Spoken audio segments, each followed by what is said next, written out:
Turki didn't want this fight. What was that conversation like with him when you went to him and said, this is the fight I want? Because Turki, he didn't want the fight at first because he was just like the size difference. You know, same thing like everybody else, size difference. He like,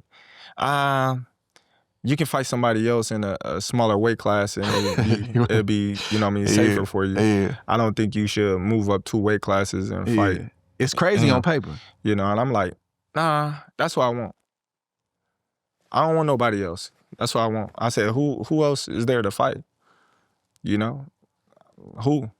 I said, Boots, that does nothing for my career. Virgil, that does nothing for my career. I said, look at Majimov. He was the #1 154-pounder in the division. I went up and fought him, and everybody, oh, he fought this guy. Yes, he was the #1 champion, #1 guy in the division. That's why I fought. That was avoided by a lot of people. Tricky style. That's why I fought. Yeah. You know, so he was just like, we can fight somebody else. I know, that's what I want. And he like, okay. That's who you want? Then that's who I'm gonna go for. That's how I'm gonna see, you know what I mean, if we can get it done. So a lot of people looking at Canelo like, oh man, Turki had to pay him all this crazy amount of money for him to fight Crawford and this and that. No, he got a 3-fight deal +1. You know, Turki did pay him a lot of money, you know what I mean? But in that option, he had to fight Terence Crawford. You know, so everything worked out, you know what I mean, for the best. Yeah. Can you talk about that though? Can you talk about your negotiations to make this fight? Like, I ain't saying numbers. I'm saying just the process to like get it done where you was like, all right, my side is done. I negotiated my side. It was tough. It was tough because I remember, you know, they all brought me in and it was crazy. They was like, you by yourself. Where was you at? What country was you at? I think we was in, that's when they had that big event. It was for Shakur was it fight. London? It was for Shakur fight. And I think we was in Saudi. Okay. So they brought me in there. Then we went to the little back room. And we was there for like 9 hours. Dang. Going back and forth. Dang. You know, they not budging, I'm not budging. I'm in that mug like this. I'm like. By yourself? By myself. And they like, and they calling Turki. He's not, they talking in their language and texting and we going back and forth. And yeah, I'm like, man, I just want to talk to Turki. They's like, you can't talk to Turki because he's your friend. So they trying to protect Turki from the friendship. Yes. Because he gonna give in. Yes. So they basically was like, you know, that's crazy. Hey, we gotta get the deal done. Yeah. You know what I mean? Like, you can see Turki when you get the deal done. And I'm like, oh man, listen, y'all talking about ain't making sense. Yeah. You know Did you have a number though? Yeah. Or you kind of had a number like, I want to be in this range, yeah, right here? I had a number and it was just like, they like, man, listen, we gonna have to talk. so we all in that motherfucker for like, you know what I mean, 9 hours, dog. 9 hours, bro. I'm telling you. Straight? Straight. That's Bro. crazy. They tired, sleepy, irritable. Like you could tell everybody frustrated.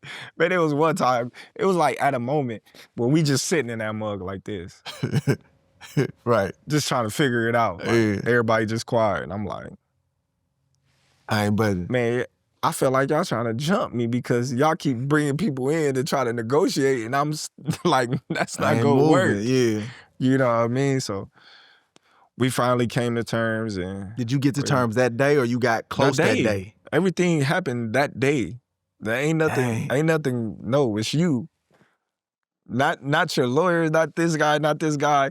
It's you. Yeah. You know what I mean? We talking to you, so you gonna have to figure it out. You know what I mean? And we can figure the contract stuff later. But far as, you know, the number, this is gonna be a number that you figure out. So we going back and forth and we figuring it out, and then we came to a agreement. And I'm like, man, it wasn't the agreement that they wanted. It wasn't the agreement that I wanted. So it was kind of like in the middle. So it was just like, let's roll with it. Then once we, you know what I mean, agreed to it, then everybody happy that we out this month We locked good, up. yeah. You know what I mean? And yeah, man, yeah.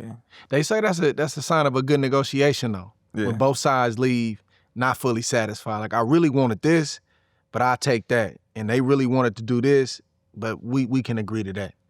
Did you talk to Turkey after? Yeah. What'd he say? Nothing. He just was telling me, why didn't you agree to the deal? I said, man, why I couldn't talk to you from the jump? What did he say when you said that? He just was like, you know what I mean? Like I'm his favorite fighter. And, you know, he want to take the friendship out of business, like the heart. Like basically, you know what I mean? I can't do business with you like I do with everybody else because, you know, we friends. So this is why I have a team, you know, to keep my emotions away from business. You know what I mean? I respect it. I'm Checks just and like, balances, man, yeah. I'm like, man, I respect all that. You know what I mean? Because, you know, it's been times that, you know, I done did the same. Like, hey, things like that, you know, when we friends, like I'm gonna give in to my brother. Yeah. You know what I mean? I'm gonna give my brother what he want if I got it. So, you know, when we doing real business, we gotta take that out of the equation, you know. And talk to the lawyers or something like that. Man, leave me out of it. Man, bro, look how God worked though, bro. Like, yeah, like you battling, doing what you doing, and you been making your money. You been negotiating, doing your thing. And we're gonna talk about that because you put a number out there, bro, and people really think you made that number. And I ain't asking for you to say what number you made. I'm saying you got people out here, they just finally made this. I'm like, bro, this is, y'all tripping. But look how God worked though, bro. You battling outside the ring, you dealing with the stuff that fighters gotta deal with, especially when you stand on something. If you just a yes man and you gonna do whatever the suit or your promoter tell you to do, you probably not gonna have no problems outside the ring. But if you somebody that stand on business, you got a vision for your life and your career, and you gonna make sure it goes in that direction, you gonna have some stuff that come up. But you get a dude way across the world, bro. And you his favorite fighter. And he know everything about me. He know everything about you, and his main goal is to get you the big fight. Yes. Bro, that's crazy to me. When did you first meet him or get wind of him? Man, I got wind of him, you know, years ago. You know, there was actually, you know, somebody else in his position, you know, that I was his favorite fighter. You know, and he wanted to do business with me, but, you know, he wasn't on the level of Turki. They like, man, he nothing.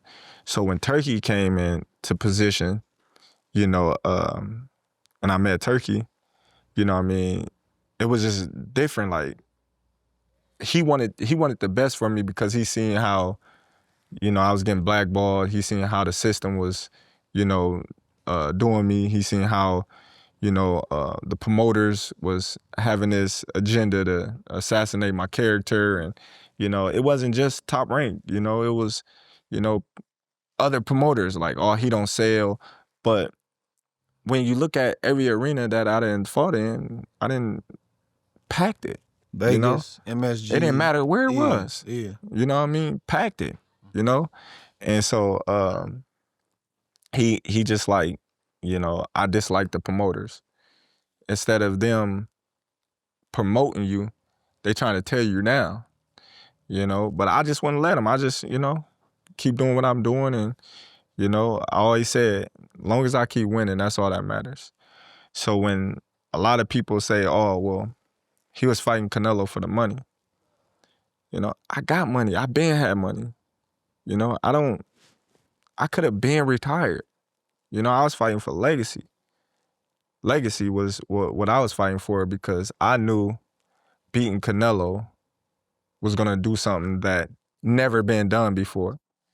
You know? So my thing was, this is an opportunity for not only for me to shut all these people up that says all these negative things about me, but to be a slap in the face for all these promoters and managers that, you know, says all these things and say that I can't do this and I can't do that. Right. Look how God work. You stay down until you come up, man. He'll assign people to you to bless you and to get you where he wants you to go. And it's somebody that we never heard of. Dude just came on the scene and made you his priority, bro. So that's a blessing. And the thing about like he fighting Canelo or you fighting for a payday, duh. Right. Who's fighting for free? No, I don't want just a payday. I want a career high payday. Facts. Then we gonna do the money thing, then we gonna do the legacy thing. Now, if I'm just trying to take it for the money and I really don't think I can beat you, that's a different situation. So people gotta understand, oh, you just wanna do it for the money. Who's fighting for free? Nobody. Please tell me. Nobody. So I can't fight right until I get this fight right. Once I take care of that at the table, all right, let's go get ready now and get my body right. So I don't understand. So y'all need to stop saying, I know it's popular, payday.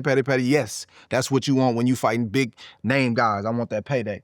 They don't understand. They don't understand, bro. They don't understand. Like who? You name me one fighter that's fighting for free. Like, nah, you take the money. I just want legacy. It don't happen.